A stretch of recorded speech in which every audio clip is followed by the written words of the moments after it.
বাংলাদেশে কেউ কখনো জাতীয় স্বাস্থ্য ব্যবস্থা দেখেনি, 100 বছর হয়ে গেছে, কিন্তু এগুলো এখনো টিচিং ইউনিভার্সিটি আছে। আমাদের আমদানি নির্ভর, কিন্তু কোনো রিজার্ভ নাই, সিএনজি এলএনজি ল্যান্ডিং স্টেশন নেই, তারপরে এফএসআরইউ নেই।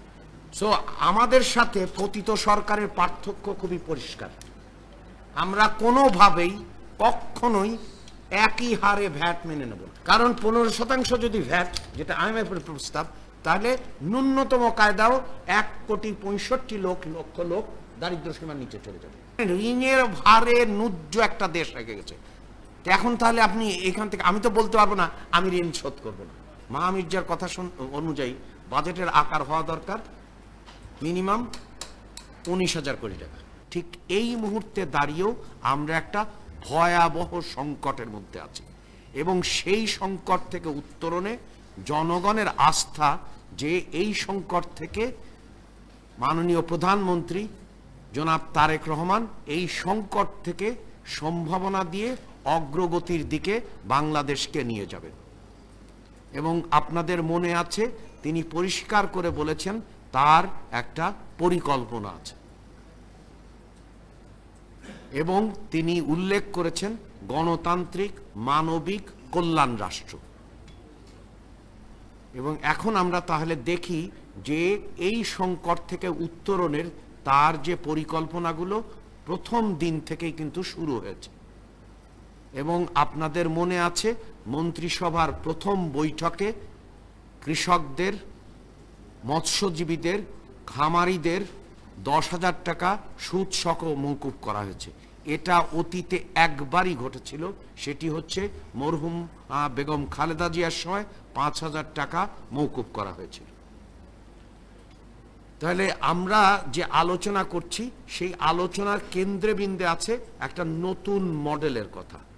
আমরা বলছি যে এই মডেলের আদর্শিক ভিত্তি হচ্ছে অর্থনীতির গণতন্ত্রায়ন, অর্থাৎ হচ্ছে যে সবার আগে যেমন বাংলাদেশ তেমনি সবার জন্য বাংলাদেশ। এটা হচ্ছে অর্থনৈতিক দর্শন, এবং সেই দর্শনের আলোকে আমরা সংকট উত্তরণের নতুন মডেলের কথা বলছি। আমরা মনে করছি যে আগামী 5 বছরের মধ্যে আমরা অর্থনীতির গতিপ্রাপ্তি ঘটবে, এবং অর্থনীতি যে আমাদের অভীষ্ট লক্ষ্য 2034 সালের মধ্যে $1 ট্রিলিয়ন অর্থনীতিতে পৌঁছাবে।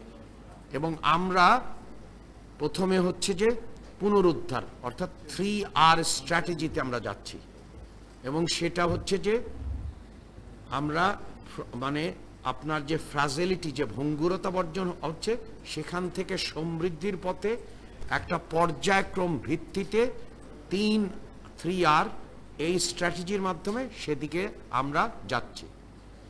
অর্থাৎ প্রথমে হচ্ছে যে পুনরুদ্ধার, তারপরে স্থিতিশীলতা রেস্টোরেশন, এবং তার পরবর্তী ধাপ হচ্ছে যে রিকনস্ট্রাকশন ফর অ্যাক্সিলারেশন, অর্থাৎ সমৃদ্ধির পথে যাত্রা। এবং সেইভাবে বাস্তবকে স্বীকার করে, কারণ অতীতের সব কিছু অস্বীকৃতির যে সংস্কৃতি, অর্থাৎ কার্পেটের নিচে রাখার যে সংস্কৃতি, তার চেয়ে বরং চ্যালেঞ্জগুলো আমরা জানতে চাই, কার্যকরণগুলো বুঝতে চাই, এবং সেই অনুযায়ী কৌশল এবং সেই অনুযায়ী ইনস্ট্রুমেন্টগুলো দেওয়া হয়েছে।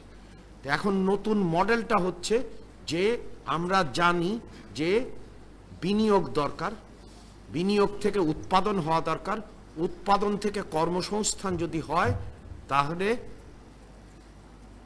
কর হার না বাড়িয়ে অভ্যন্তরীণ সম্পদ বাড়বে, তখন আমাদের পক্ষে সম্ভব হবে গণদ্রব্য তথা পাবলিক গুড, শিক্ষা, স্বাস্থ্য খাতে ব্যয় বাড়ানো এবং কার্যকরী ব্যয় বাড়ানো, অর্থাৎ আমাদের ঘোষিত পর্যায়ক্রমভাবে 5% মোট দেশজ উৎপাদন তথা জিডিপির 5% নিয়ে যাওয়া।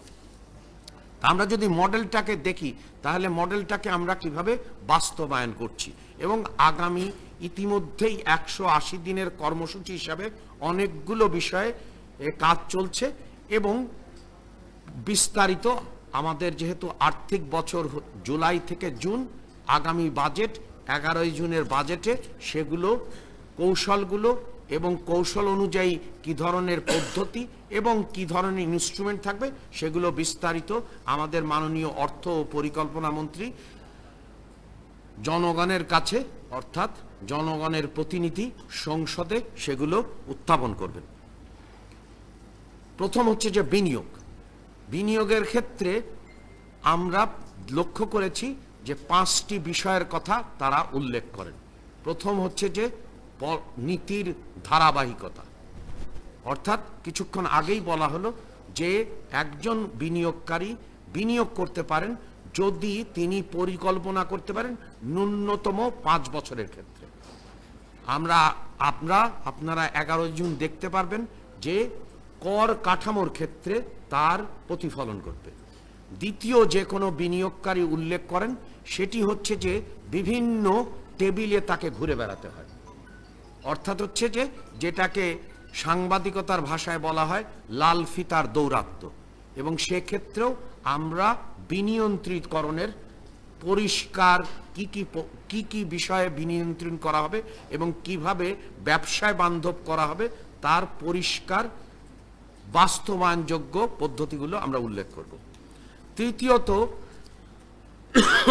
বিনিয়োগের ক্ষেত্রে আমরা যেটা শুনি সেটি হচ্ছে যে যেটা আমাদের সবাই মিলে, যেহেতু বাংলাদেশকে সবাই ভালোবাসে, তাদের উল্লেখ হচ্ছে যে আমাদেরকে বহুমুখীকরণ করতে হবে, আমাদেরকে উৎপাদনশীলতা বাড়াতে হবে, আমাদেরকে প্রতিযোগিতায় সক্ষমতা বাড়াতে হবে। তাহলে দেশীয় পর্যায়ে এবং রপ্তানি পর্যায়ে সম সুবিধা দরকার, এবং আমরা সব দেশীয় পর্যায়ে এবং রপ্তানি পর্যায়ে যারা রপ্তানি করবেন সবার জন্যই সম সুবিধা দেওয়া হবে। একই সঙ্গে দেশীয় পর্যায়ে যে সুবিধাগুলো দেওয়া হয় সবার জন্যই সম সুবিধা দেওয়া হবে। চতুর্থত যে আমাদের অনেকগুলো বন্ধ কলকারখানা আছে, সেগুলোকে কিভাবে চালু করতে হবে, সাথে সাথে কিভাবে বর্তমানে যে পরিস্থিতি, বিশেষ করে সুদের হার, সেই পরিস্থিতির আলোকে আসলে কলকারখানাগুলো কিভাবে চালু হবে। তো ইতিমধ্যেই আপনারা লক্ষ্য করেছেন 60,000 কোটি টাকার একটা আপনার রিকভারি রিকনস্ট্রাকশন প্যাকেজ ঘোষণা করা হয়েছে, এবং সেখানে এই প্রথমবারের মতো অনেক সময় আলোচিত হয়েছে কিন্তু কখনোই আমরা লক্ষ্য করিনি, সেটি হচ্ছে ফিসক্যাল এবং মনিটারি পলিসির হারমোনাইজেশন।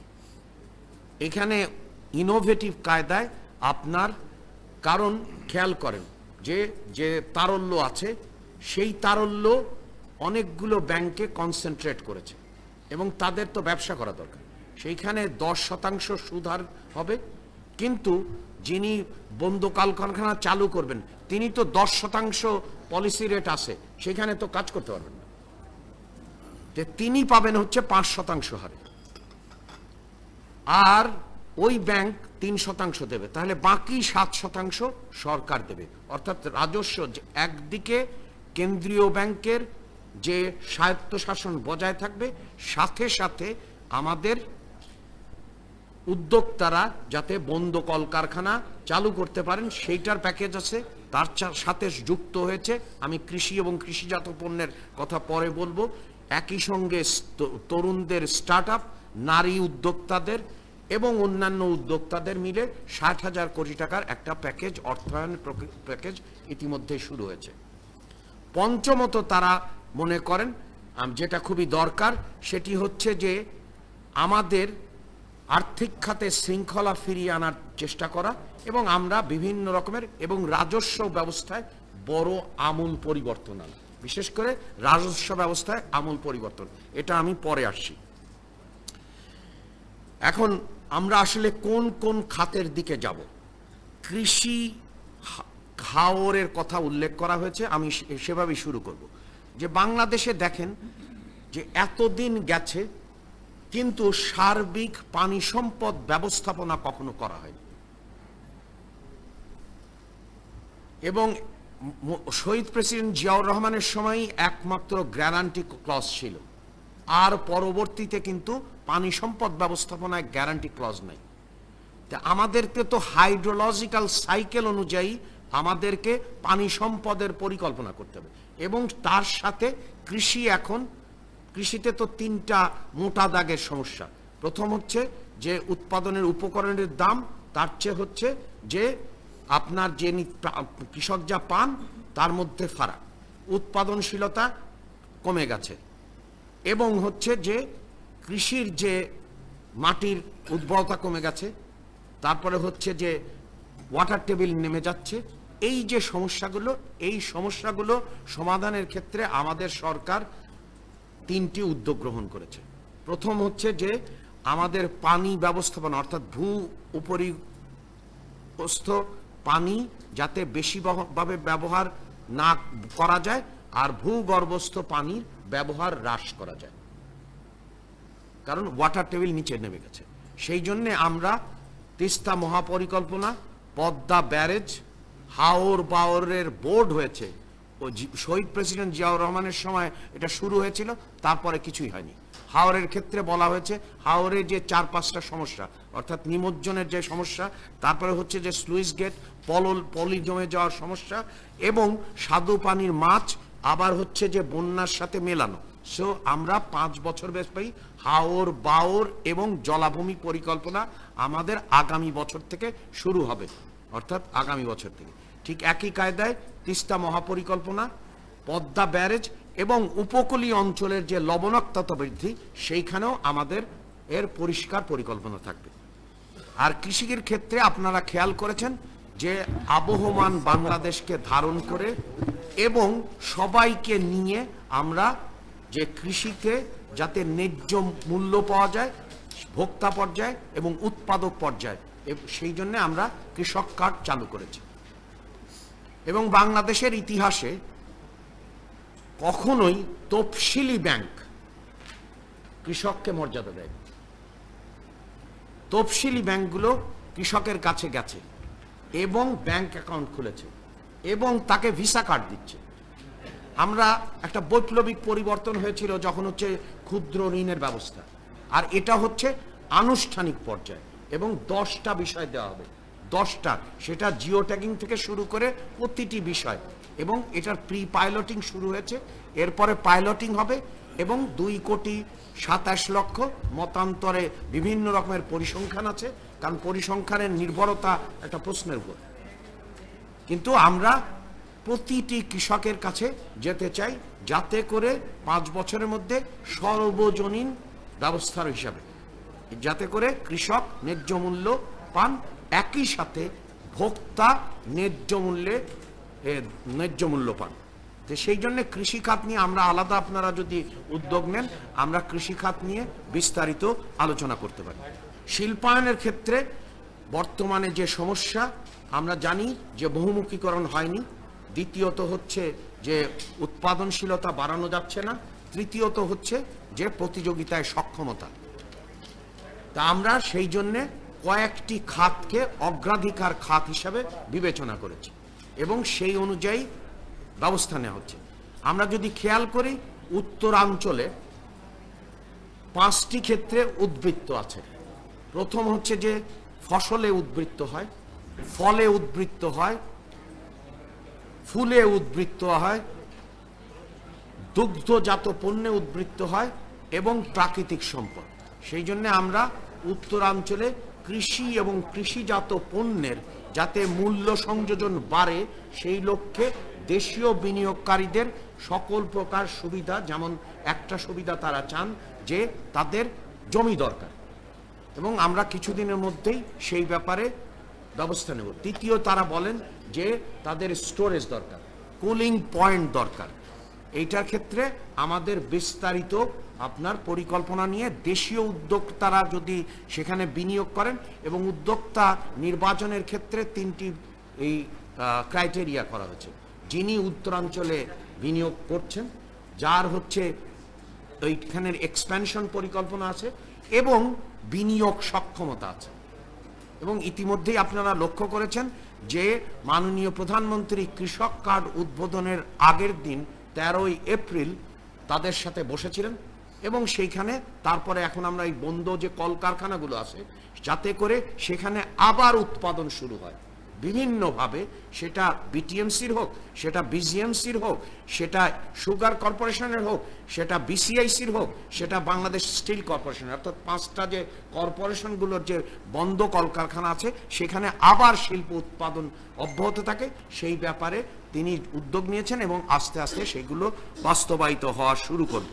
বাংলাদেশের স্বাস্থ্য ব্যবস্থা, সংবিধানে বলা আছে যে জাতীয় স্বাস্থ্য ব্যবস্থা হবে। বাংলাদেশে কেউ কখনো জাতীয় স্বাস্থ্য ব্যবস্থা দেখেনি। অর্থাৎ জাতীয় স্বাস্থ্য ব্যবস্থার প্রথম শর্ত হচ্ছে যে আমার নাম রাশেদ আল মাহমুদ তিতুমির, আমার জিপির নাম ডাক্তার মোহাম্মদ আব্দুর রহিম। মাননীয় প্রধানমন্ত্রী জাতীয় স্বাস্থ্য ব্যবস্থা গ্রহণ করার লক্ষ্যে, আস্তে আস্তে গড়ে তোলার লক্ষ্যে আমাদের তৃণমূল পর্যায়ে যাতে স্বাস্থ্যকর্মী নিয়োগ এবং 5,000-এর মতো ডাক্তার নিয়োগ করা হবে, যাতে করে প্রথমে তৃণমূল পর্যায়ে অর্থাৎ সর্বজনীন। আমরা বলছি যে সংকট থেকে সমাধান এর উপায় হচ্ছে সবার অংশগ্রহণ, সকলের অংশগ্রহণ। সেই জন্য তৃণমূলে আমাদের প্রথম ব্যবস্থা হবে। আপনারা দেখেছেন উপজেলা পর্যায়ে যদি যান, সেখানে যে কয়টা বেড আছে, সেটা তো একটা উপজেলার, অনেক উপজেলার জনসংখ্যা বাহরাইনের চেয়ে বেশি। 50টা বেডের হসপিটাল কিভাবে কাজ করবে? এবং সেখানে যে ডিজিজ বার্ডেন চেঞ্জ হয়েছে, অর্থাৎ হচ্ছে যে আমরা তো আর কমিউনিকেবল ডিজিজে নেই, আমরা তো হচ্ছে লাইফস্টাইল ডিজিজে গেছি। তাহলে আমাদের দরকার হচ্ছে যে শিশু চিকিৎসক, প্রসূতির চিকিৎসক, ফিজিওথেরাপিস্ট দরকার। সেই জন্য সেই জেলা পর্যায়ের যে হাসপাতালগুলো আছে সেখানে ন্যূনতমভাবে আগামী বছর শুরু হবে করোনারি কেয়ার ইউনিট। কারণ আপনার সমস্ত ঢাকায় তো হবে না, আমাকে নিশ্চিত আউট অফ পকেট এক্সপেন্ডিচার যদি কমাইতে হয় আর আর চিকিৎসাকে জাতীয় স্বাস্থ্য ব্যবস্থা নিতে হয়, তাহলে আপনার করোনারি কেয়ার ইউনিট। দ্বিতীয়ত আমাদের ব্যবস্থা করতে হবে যে কিডনি ডায়ালিসিস সেন্টার আছে কিনা। তৃতীয়ত আমাদের কমপ্লেক্স যে গাইনিয়ান অবস্ট্রাকট্রিক্স আছে সেইগুলোর ব্যবস্থা করা হবে। অর্থাৎ হচ্ছে যে, আর অন্যদিকে আপনারা খেয়াল করবেন পৃথিবীর সকল দেশে কিন্তু এত বিষয়ভিত্তিক ন্যাশনাল ইনস্টিটিউট অফ হেলথ নেই, যেটা আমাদের বাংলাদেশে আছে। তাহলে সেইটাকে কিভাবে পরিবর্তন করা হবে টারশিয়ারি পর্যায়ে, তো এইটার একটা ব্যাপক রকমের পরিবর্তন হবে। সেই জন্যে আগের যে গল্প ছিল যে স্বাস্থ্য খাতে ব্যয় বরাদ্দ দেওয়া হতো কিন্তু ব্যয় কখনো হতো না, এটাই তো একটা রোগ ছিল।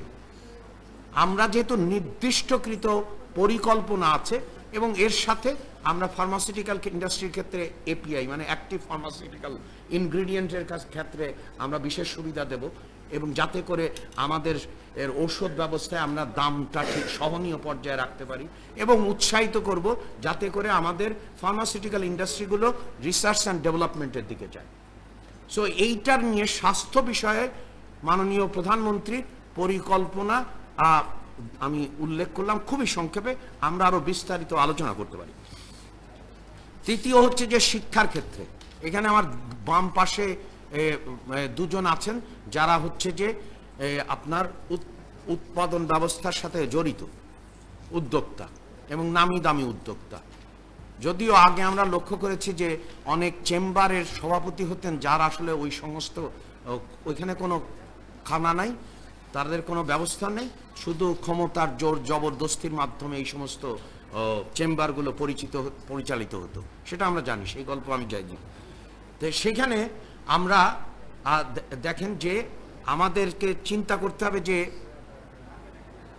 একদিকে বেকারের পরিমাণ, যুব বেকারত্ব, নারী বেকারত্ব এবং শিক্ষিত বেকারত্বের পরিমাণ বেশি, আবার অন্যদিকে বিদেশ থেকে লোক নিয়ে এসে কারখানাগুলো চালাতে হচ্ছে।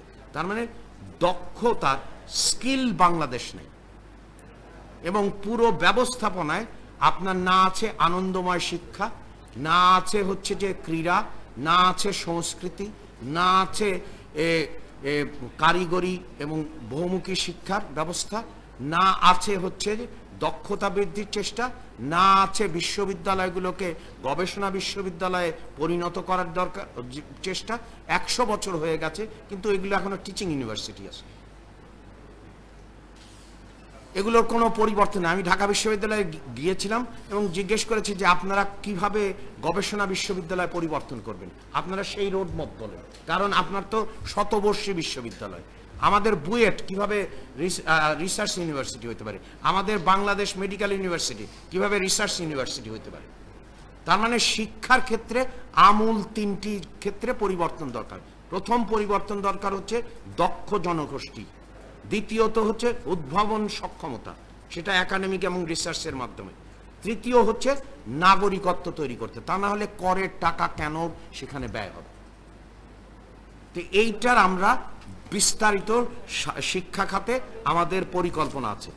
আপনার পরিবেশ, কালকে পরিবেশ দিবস ছিল, আমরা বারবার বলেছি ভিকটিমহুড খেলেছি, কিন্তু আমরা জ্বালানি ক্ষেত্রে জীবাশ্ম জ্বালানির উপরে নির্ভরতা রেখেছি, আমদানি নির্ভরতা রেখে, কারণ বিনিয়োগ করতে গেলে আমার তো ন্যূনতম জ্বালানি লাগবে। সেই ক্ষেত্রে আমাদের 5টা মোটা দাগে সংস্কার করা হবে।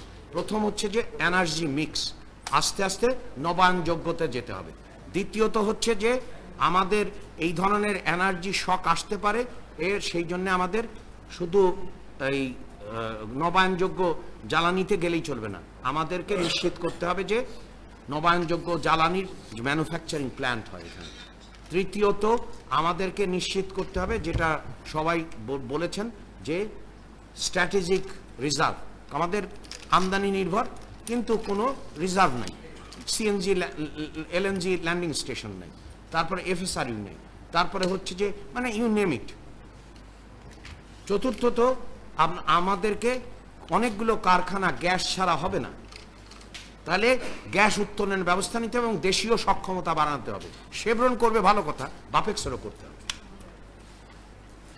তো এইখানে আমাদের জ্বালানি নিয়ে আপনারা যদি করেন, আমরা বিস্তারিত, কারণ জ্বালানি নিরাপত্তা না থাকলে কিন্তু, অর্থায়ন না থাকলে এবং নীতি ধারাবাহিকতা না থাকলে এবং রাজস্ব ব্যবস্থার আর ধারাবাহিকতা না থাকলে কিন্তু বিনিয়োগ হবে না। তাহলে আমরা জ্বালানি নিরাপত্তা ব্যবস্থা গড়ে তোলার জন্য আমরা চেষ্টা করছি।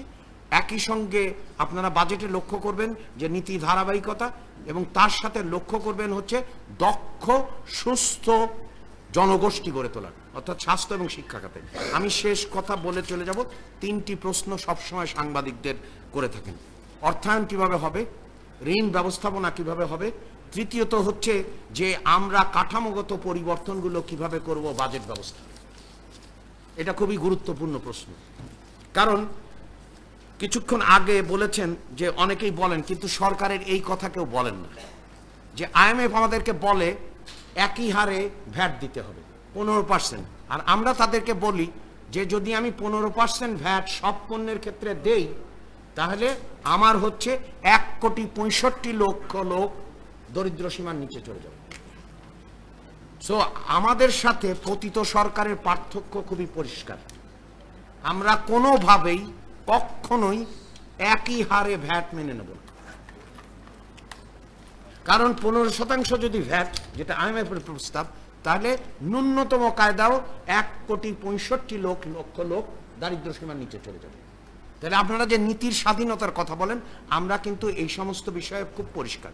দ্বিতীয়ত প্রশ্ন করা হয় যে আইএমএফ এর সাথে আমাদের নেগোসিয়েশন, আমাদের তার আগে কনটেক্সটটা জুড়ে দিতে হবে যে একটা পৃষ্ঠপোষকতার সংস্কৃতি ছিল, যে সংস্কৃতি পুরোটাই নির্ভর করতে হচ্ছে যে অবৈধভাবে ক্ষমতায় টিকে থাকার জন্যে যে স্বজনতোষী পৃষ্ঠপোষক যে গোষ্ঠীতন্ত্র ছিল, তাকে পুষে রাখার জন্যে অর্থনীতি ঋণ করতে করতে ঋণে বাংলাদেশের আজকে নুজ্জ করে দিয়ে পালিয়ে গেছে। যখন পালিয়ে গেছে, দুটো বোঝা দিয়ে গেছে।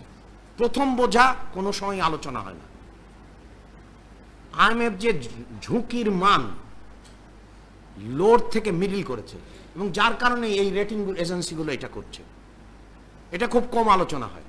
যে পতিত সরকার রেটিং, আইএমএফ এর রেটিং লোর থেকে মিডিয়াম করেছে, যদি লোর থেকে মিডিয়াম হয় তাহলে কি অবস্থা হয় আপনারা বোঝেন। যারা আপনারা ব্যবসা করেন তারা জানেন যে রেটিং এজেন্সি এইটা একটা করে গেছে ঋণের বোঝা, তারপরে করে গেছে কি বেইল আউট প্যাকেজে নিয়ে গেছে, এবং তারপরের গল্প আপনারা জানেন আইএমএফ পরে এসে বলেছে যে তারা কিস্তি ছাড় করতে পারে নির্বাচিত সরকার।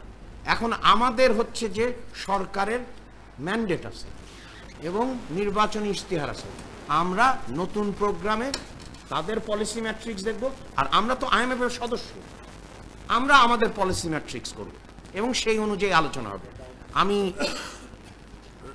রাজস্ব, এই যে এত টাকার বাজেট, বাজেট কিন্তু বড় ছোট, মাহমির্জার কথা অনুযায়ী বাজেটের আকার হওয়া দরকার মিনিমাম 19,000 কোটি টাকা, কারণ ওই বরাদ্দ যদি আমি দেই, এবং আমরা তাই করব। কিন্তু প্রশ্ন হচ্ছে যে সেটা করব কিভাবে?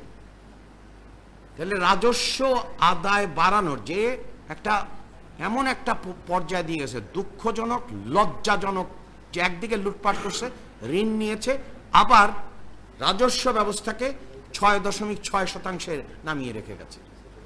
এটা থেকে উত্তরণের দুটো পথ, আর কোনো পথ আমাদের জানা নেই এবং পৃথিবীতে আমরা পাইনি।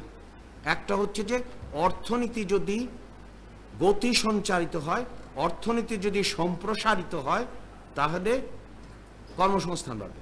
কর্মসংস্থান যদি বাড়ে, যেটা প্রগতিশীল কর কাঠামো গড়ে উঠবে, অর্থাৎ প্রত্যক্ষ করের পরিমাণ বেড়ে যাবে, হার না বাড়িয়ে, এবং একই কায়দায় কর্পোরেট থেকেও আয় বাড়বে, যেহেতু অর্থনীতি এবং সেইখানে যেহেতু ভোগও বাড়বে, সাথে সাথে মূল্য সংযোজন করও থেকে আদায়ও বাড়বে। এটা হচ্ছে এক। দ্বিতীয় হচ্ছে যেটা সবচেয়ে ক্ষতিকর, এবং সেই ক্ষতির একটা রাজ্য পতিত সরকার আমাদেরকে দিয়ে গেছে, সেটা হচ্ছে কর পরিহার, কর জালিয়াতি, করের বিষয়ে ফন্দি ফিকির, এটা। এবং সেই ক্ষেত্রের থেকে মুক্ত হতে হলে ন্যূনতম যেটা বলেছেন কাস্টমসের ক্ষেত্রে আসাই কোডা, প্রত্যক্ষ করের ক্ষেত্রে আপনার পুরো ডিজিটাইজেশন, তারপরে হচ্ছে যে রিস্ক অডিট ম্যানেজমেন্ট, অর্থাৎ আমাদের ক্ষেত্রে পরিষ্কার করতে হবে রাজস্ব আহরণের ক্ষেত্রে কোথায় সংযুক্তি, কোথায় বিযুক্তি, কারণ হয়রানির সংস্কৃতির থেকে বেরিয়ে আসতে হবে। এবং হয়রানির সংস্কৃতি বেরিয়ে আসার উপায় হচ্ছে যে একটা ক্যাশলেস সোসাইটির দিকে যাওয়া এবং ডিজিটাইজেশনের দিকে যাওয়া। আর সংযুক্তি করতে হবে, অর্থাৎ এই যে অর্থ কোথায় কোথায় ব্যয় হচ্ছে, কেন নাগরিক কর দেবে, নাগরিক কর দেবে তো হচ্ছে কারণ থাকতে হবে, এবং সেটা নাগরিককে জবাবদিহি আকারে জানাইতে হবে। এটা অনেক দেশেই হয়, যেমন আপনি যদি এই সেম কাস্টমস অ্যান্ড রেভিনিউতে যান, পরিষ্কার বলা আছে যে এই খাতে করের অর্থ ব্যয় হচ্ছে, আইআরএস এর পেজেও তাই আছে। তাহলে আপনাকে এখানে সংযুক্তি। দ্বিতীয় হচ্ছে যে ঋণ ব্যবস্থাপনা, খুব কঠিন বিষয়। আমার পাশে প্রাক্তন অর্থ সচিব আছেন। পরিচালন ব্যয়ের 17% হচ্ছে ঋণ পরিশোধ বাবদ ব্যয়। কি করে গেছে? সোরাব ভাই তো দুজনের দোষ খুঁজেছেন, কিন্তু এটা বলেন নাই যে 17%। আবার অন্যদিকে বলার চেষ্টা করছেন যে শিক্ষা খাতে ব্যয় বাড়ছে না কেন, স্বাস্থ্য খাতে ব্যয় বাড়ছে না। যে দেশের ঋণ পরিশোধ বাবদ ব্যয় হচ্ছে 1 নম্বর খাত পরিচালন ব্যয়, এবং শিক্ষার সাথে তার পার্থক্য হচ্ছে এত, শুধু তাদেরকে পোষার জন্য, তাদেরকে পৃষ্ঠপোষকতা দেওয়ার জন্য আপনার ঋণের ভারে নজ্য হয়ে গেছে। একমাত্র বিদেশি ঋণের ক্ষেত্রে 322% বেড়েছে তাদের সময়কার, শুধু বিদেশি ঋণ। অভ্যন্তরীণ ঋণে, তার মানে ঋণের ভারে নুজ্জ একটা দেশ রেখে গেছে। এখন তাহলে আপনি এখান থেকে, আমি তো বলতে পারবো না আমি ঋণ শোধ করব না। যেমন অনেকে বলেন যে আপনি অতীতের যে মার্কিন যুক্তরাষ্ট্রের চুক্তি, তাহলে ঋণের ক্ষেত্রে আমাকে শোধ করতে হলে অর্থনীতি যখন বাড়বে সাথে সাথে তার রেশিও কমে যাবে। তৃতীয় বিষয় হচ্ছে যে আমাদের এর গাঠনিক সমস্যা, সেটা হচ্ছে যে আমাদের বাজেটের যদি মোট আকারে দেখেন, তাহলে অতীতে পরিচালন ব্যয় বেড়েছে, কিন্তু বার্ষিক কর্মসূচির বাস্তবায়ন হার কমেছে। এটা একটা বড় রকমের স্ট্রাকচারাল প্রবলেম। আমাদের 5 বছরের আকাঙ্ক্ষা হচ্ছে আস্তে আস্তে পরিচালন ব্যয় কমতে থাকবে, আর বার্ষিক উন্নয়ন কর্মসূচি ব্যয় বাড়বে। সেক্ষেত্রে আমাদের বিস্তারিত আছে, আমি বলছি না। অর্থাৎ বাস্তবায়নের জন্য আমরা কি কি করছি, প্রোগ্রামিংয়ের জন্য আমরা কি করছি, ইমপ্লিমেন্টেশন ফ্রেমওয়ার্কের জন্য কি করছি, প্রতি কোয়ার্টারলি যাতে আমরা ড্যাশবোর্ডে দেখতে পারি বাস্তবায়ন হারকে, যাতে করে আমরা জুন সিনড্রোম অর্থাৎ হচ্ছে যে জুন মাসের সমস্ত ব্যয় সেখান থেকে বেরিয়ে যেতে পারি। সেই জন্য আমাদের ব্যবস্থা নেওয়া হচ্ছে, আমরা সবার জন্য করতে যাচ্ছি। তার মানে হচ্ছে অঞ্চলে অঞ্চলে বৈষম্য থাকবে না, খাতের সাথে খাতের কোনো বৈষম্য থাকবে না, স্ত্রী নারীর মধ্যে কোনো বৈষম্য থাকবে না। আপনার সব জায়গায় যাতে বৃহৎ শিল্প যেমন সুবিধা পাবে, অতি ক্ষুদ্র ক্ষুদ্র কুটির শিল্প আরও বেশি করে পাবে, তার সাথে ক্রিয়েটিভ ইকোনমি যেটা বলা হয়েছিল শুরুতে, স্পোর্টস, কালচার, হস্তশিল্প, যেটাকে অন্য ভাষায় বলে অরেঞ্জ ইকোনমি, সেটার ব্যাপারেও ব্যবস্থা নেওয়া হবে। এর সাথে সাথে আমরা একটা শান্তিপূর্ণ সমৃদ্ধশালী বঙ্গোপসাগর কিভাবে গড়ে তোলা যায় সেটার ব্যাপারেও আমরা সুনীল অর্থনীতির দিকেও দৃষ্টি দেব। তার মানে হচ্ছে যে আমি শেষ করব এই বলে যে মাননীয় প্রধানমন্ত্রী যে কথা শুরুতে বলেছিলেন যে আই হ্যাভ এ প্ল্যান, সেই প্ল্যানের কিন্তু প্রত্যেকটা বাস্তবায়ন হচ্ছে। এবং অতীতে যেমন আমরা সংকট থেকে বেরিয়ে এসেছি এবং সেই জন্য জনগণ আস্থা রেখেছে, ঠিক একই কায়দায় আমরা সংকট থেকে বের হয়ে যাব এবং সমৃদ্ধির পথে, অর্থাৎ 2034 সালের মধ্যে মুক্তিযুদ্ধের যে চেতনা, সমতার, মানবিক মর্যাদার এবং সামাজিক সুবিচারের যে বাংলাদেশ, যেটা চেতনাবাজি যারা করেছিল তারা যেভাবে আমাদেরকে নুজ্জ করে দিয়ে গেছে, অর্থনীতিকে ধ্বংস করে দিয়ে গেছে এবং এখনও চেতনাবাজি করছে, যার যা ফাঁকা বুলি এবং যেগুলো হচ্ছে উন্নয়নের যে ফানুস সেটা তো ফেটে গেছে। তো সেইখান থেকে আমরা আসলে মুক্তিযুদ্ধের যে সব চেতনা সেদিকে যেমন যাব, সাথে সাথে বারবার যে গণ অভ্যুত্থানের অর্থাৎ অধিকার প্রিয় মানুষের সেই পরিকল্পনা যেটা মাননীয় প্রধানমন্ত্রী বলেছেন তারই প্রতিফলন ঘটবে আগামী বাজেটে। অসংখ্য ধন্যবাদ।